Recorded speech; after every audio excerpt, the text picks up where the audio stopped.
Hey, thanks for joining me. We're going to look at another issue of an independent title called Sundays in Space by Dan Goodwin. He has several issues out, and I've got them all laid out here in front of us. I've got my hands on all of these, and I've done videos on them, and they are a very fun, very different book than your standard Marvel or DC thing. And that's one of the things I like most about this channel and the opportunities that I've been given. It's to see and to be able to showcase different works from different people that the average person out there may not have the opportunity to get to look at, because it's kind of hard to get your eyes on a lot of various things. And when you're an independent creator, it's hard to get get word out there, to spread the word so people can see your stuff. And Dan is a good guy, and he's been watching the channel for quite a while, and we've chit-chatted several times. He even did a live draw along with me one time. That was a lot of fun. And so it's time to look at the new copy, or the most recent one. He's got another one on the way. I think he's close to getting it put together and finalized, if I remember correctly. And Dan, I'm sure you can correct me. But this is the most recent one that I have. As happens every time, I have to apologize, Dan, because you did get this in my hands quite a while ago, and it just takes me a while to get to these things. If it helps, you're not the only one. I've got a couple others that are kind of been sitting in my hands for a while that I keep trying to find the opportunity to get to, because, you know, with work and life and working on my own comic and doing the videos for the channel, sometimes it's hard to carve out time to sit down and give these things a proper look over so I can talk about them the way that I want to. But it's kind of the same thing. If you watch my other videos on these books, it's the same kind of fun and excitement and interesting kind of different kind of cartoony comic art that I would talk about in those other books. And so I'd recommend go check out those other videos. You can see what these other books are like. And he keeps a format that I actually like. They're kind of done, these books, in like chapters. There's a couple of stories in each, and it starts out with the title page, Sundays in Space, and he gives, titles to the book. And then the creative team, Dan Goodwin, with colors by Giovanna Plata. There's her, you can find them on their social medias here. With a special guest, Diego Toro, on the back cover, which that looks pretty awesome. That's a great kind of dramatic, dynamic angle. I like the color pop on the center figure. It really makes it stand out. That's really neat. But, so this, sorry, I'm kind of thinking about you got the opening page, and then we get into this story, The Legend of Van Hope. So the thing is as with all of these, like, I want to show people these books, but I don't want to, like, give away too much of it, because I want you to go out and buy these copies. Go buy copies of this book from this man. Like, support an independent creator. There's 3 stories in this one, I believe it is.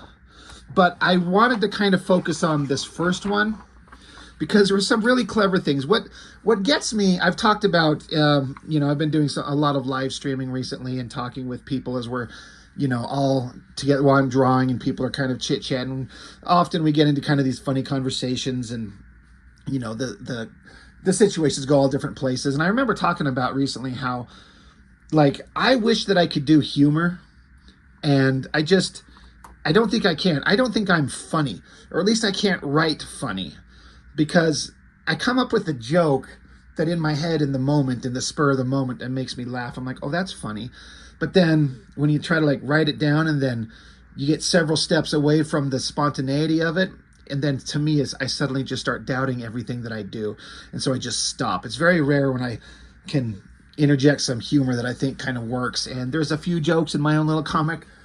It's not completely devoid of humor. But my point is that there's some subtle things in the story in this first chapter, The Legend of Van Hope, that I want to kind of focus on.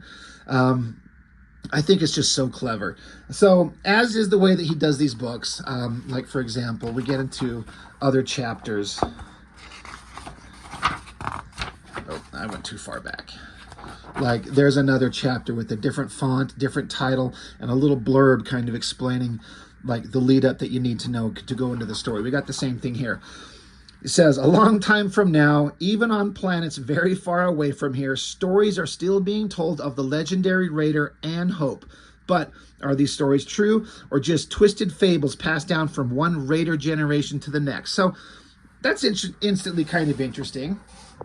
And then it gets up to here, thousands of Sundays from now. So you got this guy standing here with the guitar, and it says strum. So you can just imagine this guy strumming his guitar, and he's surrounded by a bunch of like youth, children, kids. Like, look at this creepy looking infant creature there. I mean, and they're like alien creatures and just like Mad Max Beyond Thunderdome kind of clothing style.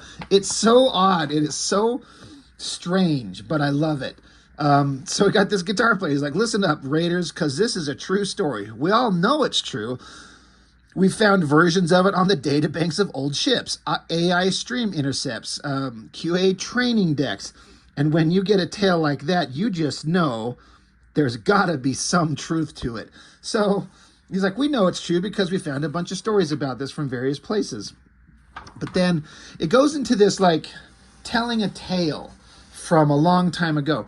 And then the coloring from Giovanna Plata is done in this way that makes it's different than the coloring like here. These are kind of more, I don't know what to say, traditional, bright, vibrant colors. This is done to give it like an older kind of weathered kind of old video feel, I'm guessing, so it makes you understand like we're in a different time or a different place. So he starts telling the story. The way this story starts is a mystery, how some raiders got mixed up with some outlaws. Some say the outlaws were hired to take out the raiders. We know how that would have gone. But let's see. It says, we all know the stories of Ann Hope, how she single-handedly took out the dome patrols on Ivea 8's moon. I heard she cracked the moon right in half. I love this. So they're talking about, we all know the story of this character, this Ann Hope, and we all know the story how she did this amazing thing. So they literally show her chopping a moon in half. Like taking like fables and stories that are passed down through the generations and how you never know what the actual real truth is.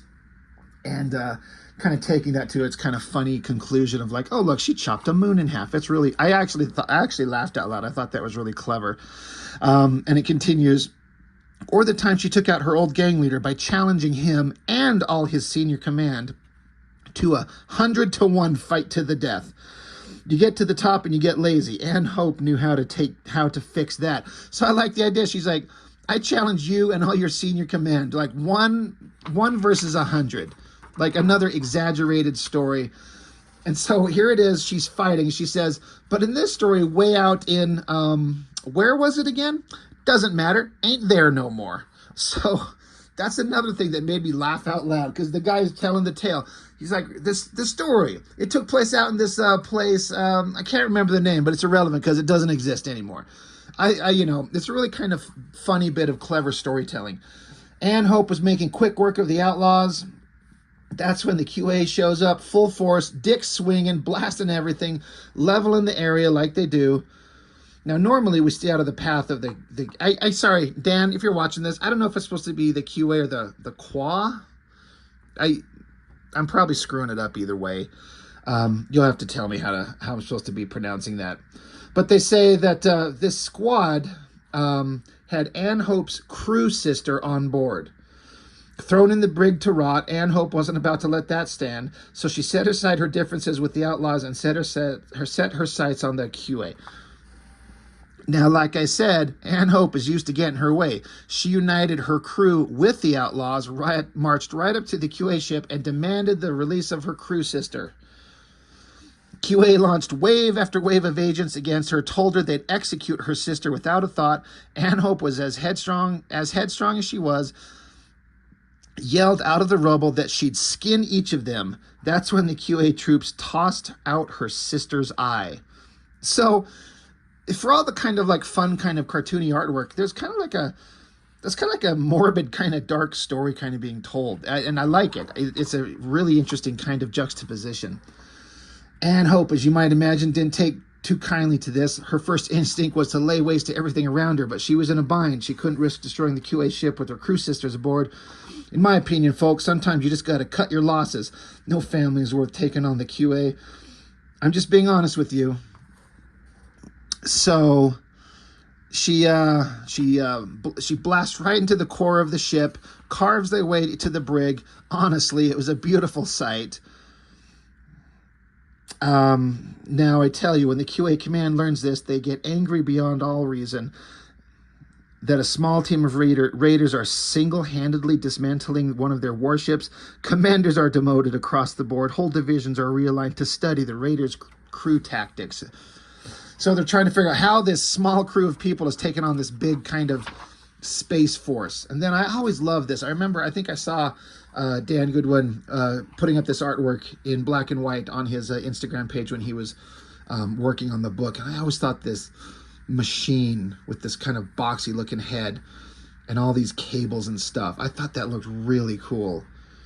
Yeah, I really like that. So then the ship blows up. Anhope rigged the ship's warp drive to explode. And this is another part of this exaggerated story that I really like. Now, I'm told that on that day, there was no point on any star shining for all the good it did next to the brightness of that explosion. Aliens, systems away, roasted in warp radiation, wormholes wiggled for days after, and as big and tough as a QA is, parts of them are still raining down on nearby planets. Like I said at the top, true story, all of it. So, I mean, it's thousands of, it's years and years after this story ever took place is the idea. They're telling this story about this thing that happened way in the past, and there's such a great big explosion that it blotted out all stars in the sky, that aliens, light years away were roasted, and parts of the bad guy's ship and their bodies are still raining down on planets to this day. I love that, storytelling exaggeration. It made me laugh out loud again. I was really kind of loving that. It's really clever. So then we get some pinups. So this is by the colorist. And again, both of these drawings are this AI thing that I was saying I thought was a really good design. They both kind of did their own version of it. This is that Giovanna Plata. Follow her on Instagram. A really kind of moody, eerie, creepy looking thing. This one by Matt Case. His Instagram is mad_cat_art, madcat_art. Looks like a watercolor. Looks really great. And then the stories kind of continue here. And, I'm not going to get into these ones too much because, again, I want you to go pick up these books. I'm going to show you the art for sure. And I've talked about how it's cartoony and it's appealing and it just kind of grabs your eye. I like that it's full bleed, like the art is full off the edge of the papers. It's not constrained into borders on the page. So the coloring is just using the entire canvas. I like this shot of this character holding the gun and this blast that they do here. Because look at what they do. It's a balloon bomb. So this guy snaps the balloon away and this other guy takes a gun and shoots it and blows it up. And, creates an explosion. Really neat. It's just, this would make a great animated series. In fact, we were all talking on one of the live streams, and Dan said that he thinks that given his if you get the way you wanted things to go, he thinks like his story here, these characters done like the Muppets would be like an ideal situation. And I thought that was a brilliant kind of observation. These cartoony animalistic characters, but put in like a sci-fi world, done like Muppets, like puppets. Oh my God, that would be so great. Some movie studio needs to pick this book up and get the rights to it and make this thing. More black and white pinups from PR Dedelius. Instagram, or I'm just going to show it up, guys. It's kind of hard to... ARUCARPD or ARUCARDPL Instagram for this artist, and then this one, Joe Leonardo at Awfully World on Instagram. Great pinups. Sorry, I'm just kind of staring at some of this line work in there. I get kind of lost in it. And then there's another story, The Nothing. Whenever I hear The Nothing, I think of Never-Ending Story. But it's interesting because it's like the nothing, but then there's this white kind of void coming up and like disintegrating, absorbing the text and leaving the text itself, the remnants of it. I'll bring it up close so you can see. It's like reducing it down to its kind of pencil sketch state, like it's devouring away at it. Kind of hard to, say. It's a really interesting visual, but all these characters get stuck with this kind of thing eating their ship. I love the vehicle designs in this. Look at look at this. Like, no joke, if this is like a poster on my wall, I wouldn't be mad at all. I love the colors and the design. It's just something that's kind of visually colorful and interesting that you could look at. And his tech design for being super cartoony, but it's got all these pipes and rivets and bolts and different kind of joints. It all looks awesome and makes sense. So, yeah. Just visually really neat. So this is the end of the book. Again, I'm going to put links to his, any social media of his that I can find, his Instagram page and things like that. Go look up Dan Goodwin on Instagram. Go look up his pages and buy some of his books. Pick up this stuff. I always try to say this whenever there's a independent book, but go support an independent creator. There's a lot of us I know that are out there that we're just kind of bored with the big two. They're not making anything that's really relevant to us anymore, or very, very few things. And so you're always looking for something new or different. And here's something new and different right here from writer and artist Dan Goodwin. And he's had this Giovanna Plata doing his coloring with him from book 1. And this is this is the 5th one, right? Am I counting right? Yeah. And I think number 6 is on its way real quickly. So go support this guy. Doghouse059 on Instagram. Go find him. Go look up his work. Just go follow his social media at minimum. Just go look him up on Instagram and go follow him. Check out his work. Nice guy, really talented, and a guy who makes a book. I talk about this all the time. I talk about guys that I run into all the time that talk about the shit they're going to make. I'm going to make this. I've got this idea. I'm going to make this thing. And then they never do. Well, Dan is a maker. Dan is making his books, and he's putting them out there. He's got a body of work, and he just keeps on going. He's a very creative guy. Nice guy too. I've talked to him several times and he's a good guy. I like him a lot. So go check out his work. Go buy his comics. And that's all I've got for now. So thanks for watching and I'll see you on the next one.